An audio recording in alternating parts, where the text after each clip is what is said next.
Hello and welcome to your astrological vibrations for Wednesday, April 19th, 2023 by Gaia Blooming. I am Mimi and our energy mantra for today is every day in every way I am remembering the layers of me. And today we have our first eclipse of 2023. And this eclipse is pretty major. It's at the final degree of Aries. The final degree of any sign has a little extra oomph to it. And while the new moon is firmly in the sign of Aries, it's at 29 degrees Aries, as the eclipse happens, a solar eclipse, a total solar eclipse, both the moon and then the sun will be moving into Taurus. So it is a bridgy eclipse, which is not something that happens very often at all. This energy is a powerful call to all of us to remember who we are, to be our truest selves that we are able to be in the moment.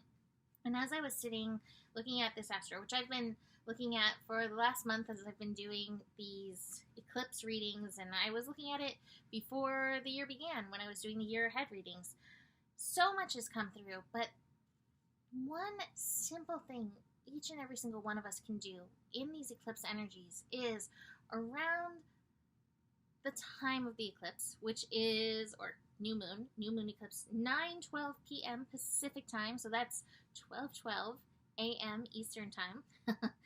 So around the time, so whether it's before, whatever, before and after, do something that is so you. So a lot of times, before we go to bed, we'll have our routines that we do, whether we like it or not, right?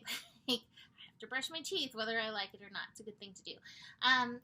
But something that is so you, whether it's sing a little song, or stretch in a way, or I tell you to go out and look at the moon, but it's a new moon. But go out and talk to the moon, because even though it's a new moon, the moon is still there, right? Or in the morning when you wake up, rather than grabbing your phone and scrolling, or immediately jumping out of bed and doing something, take a moment that feels like you, because eclipses are meant to help us implement change. And the thing, I lost my light. The thing that I have noticed, I am having an eclipse of the light as I'm talking about the light.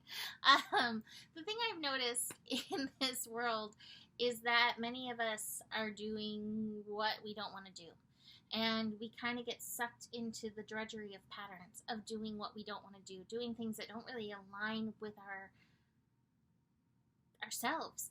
And they may be some things that we need to do. There is some shouldinness that we need to lean into, right? Like brushing our teeth or making a good dinner, something like that. But this is a reminder that life is about you embracing you. Life is about you being your fullest version of you. And so in this eclipse energy, as we move through this portal, there is a call for you to step up and take action. Aries is a sign of action around who you are. And again, it doesn't have to be a big thing.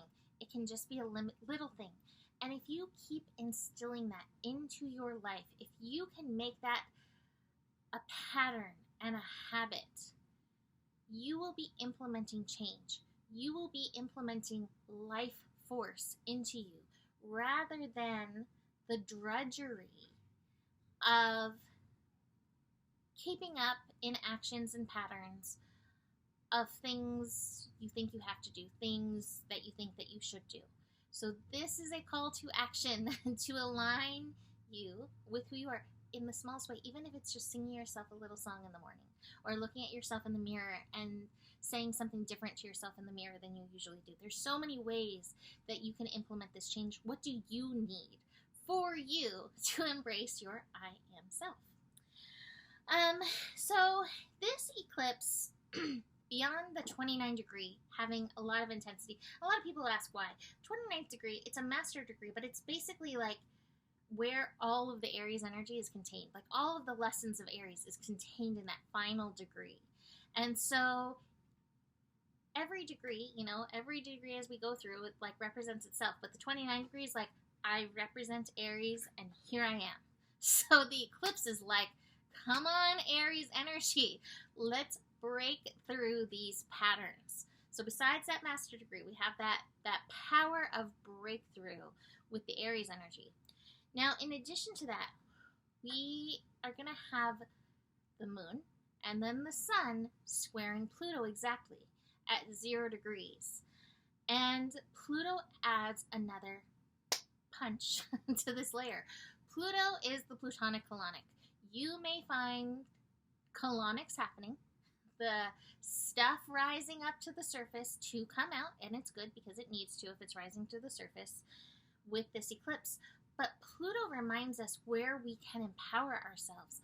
And I love this combination because this combination is Aries, I am, and that Pluto in Aquarius, which is like, I am a vibrational being. And this goes so well with the Sabian symbol.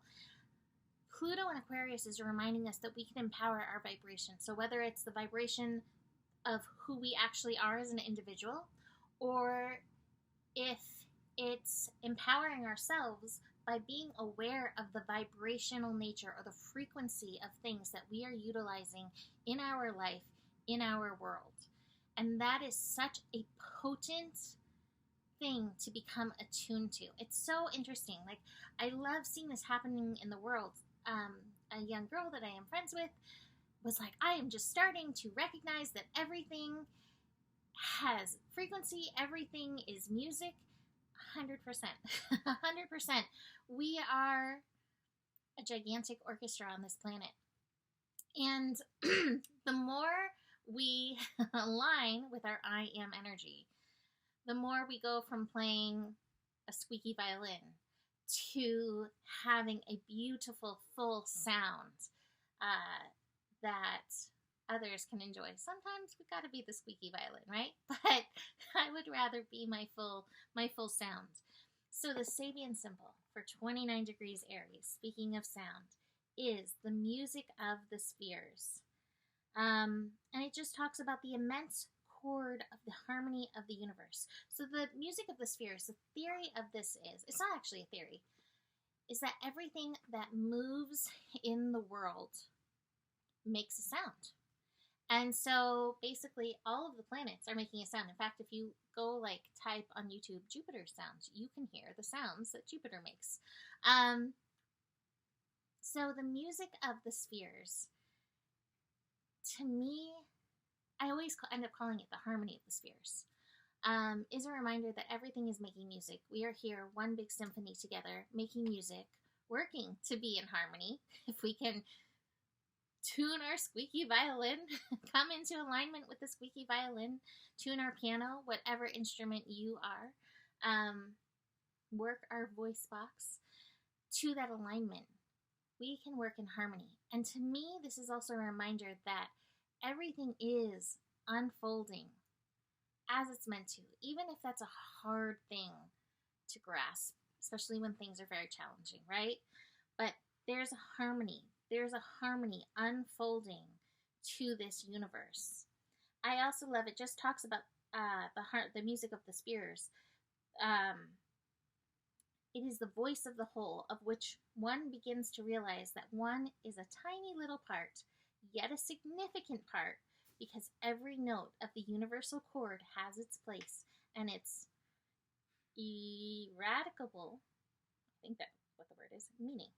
So, this is a call for you to play your note, to sing your note. Now, that being said, it may not be the easiest day for you to sing your note, because a lot of times these energies can bring up the challenges, whether they're challenges we carry within ourselves or challenges that we've come up against so many times that have become a pattern in our life. We may have to face some of these challenges in this energy. And the frustration and the firepower in this eclipse are real. So be very aware of your aggro energies, the frustrations, the aggressions energy, because that could all come up. We begin the day with the moon and Jupiter actually connecting. So Jupiter is like, I'm hyping you, moon. Like, let's get loud. Let's get big. I'm hearing J-Lo's song, Let's Get Loud. Like, And the moon in Aries could have some grievances. This could be another day where there is the airing of the grievances. So watch that. Jupiter will expand whatever note you are on. So if you are on squeaky violin, Jupiter is broadcasting squeaky violin today. But if you are in your full sound, Jupiter is also broadcasting that. And like I said yesterday, it's so important to get the squeaky violin out if you need to. So please have a productive way that you can work through this energy. Besides that, it's an overall quiet day as we build, as we walk up the mountain to the eclipse. The new moon happens at 9:12 p.m. and then the total solar eclipse, I think, is this the moment? I always forget how it has it in my book, if it's the peak moment or when it actually begins eclipsing. Timeanddate.com if you want to know if you can see the eclipse where you're at. If you are in the United States, no. And what time everything's happening, or even watch it, timeanddate.com has that. So I suggest you check that out. But the total solar eclipse in my book says it's 9:16 p.m. Pacific time. And then by 9:30, moon into Taurus. Now this activates that bridge, the bridge to I am worthy. And so keep that in mind as you are hyping your I am self. You are so worthy of being here. You are so needed. You have so many gifts. Who you are is a gift. And that can sometimes be a hard thing to resonate with, especially if you have felt shut down in any way. But who you are is a gift. And keeping that in mind in this energy is really important. By 10 p.m. Pacific time, so 1 a.m. Eastern time, we're going to have the moon and Pluto in their square. And this is where, some of that worthy stuff may be needed to look at, and where you may be carrying that frequency of unworthiness.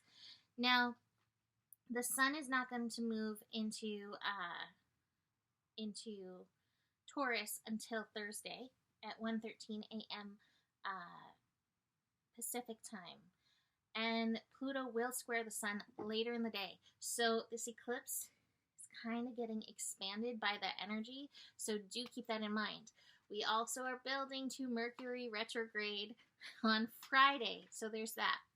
The one last piece that I want to mention before I show you my cards is we have Lilith. Lilith in Virgo, true black moon Lilith in Virgo at 0 degrees, feeding in to this eclipse and into this square energy. And Lilith is like, you are divine. Come, show up, be yourself, let your soul shine. I encourage you to listen to that song. That means blowing your nose in the background. The timing of that joke. Let your soul shine and the snot flow. But Lilith is holding that energy, and Lilith in Virgo is about embracing your perfectly imperfect self. And so keep that in mind in this energy. That Lilith energy adds just a little extra wild hair when you are embracing your I am self. So, card-wise, we want to release the projections and the shouldiness that we have carried, other people's morals, other people's projections, and we're raised in projections and morals, and it's not bad. This just is about learning and recognizing and embracing who you are. But a lot of times, this is what I struggle with. It's the mental process that's the hardest. And I think this Mercury retrograde in Taurus will help us sort through some of these old projections and shouldinesses that keep us from fully embracing who we are and get it out of our heads, hopefully, some of those words. I've got the traveling card. This card is a card of expansion. We are moving and grooving in this eclipse. I also should mention that with this eclipse, we open up the eclipse corridor, the time between the two eclipses, and there's so much lessons. There are so many lessons that happen during this time. So keep that in mind. Like, the eclipse itself is like a download, and then we start the work. Our final card is abundance. And I think this being Zorba the Buddha is what we kind of aspire to be, where we embrace our hedonistic pleasure selves here on this planet, being human, and recognizing our human as well as fully divine, and embracing our spiritual selves as well. This is who we are. We are the spiritual self. We are the human self. And we're not meant to suppress one in favor of the other. We're meant to find a balance in them. And your balance is not going to look like mine, and that's okay. What is your balance? Who are you? And how can you express that in the world for all of us? That is what this eclipse is asking. So, that is it for today. You can book a reading with me. Email me, mimiclark@gmail.com. Besides that, the better it gets, the better it gets. There's more than enough love in the world for you. You have the power, and honor your values. Namaste.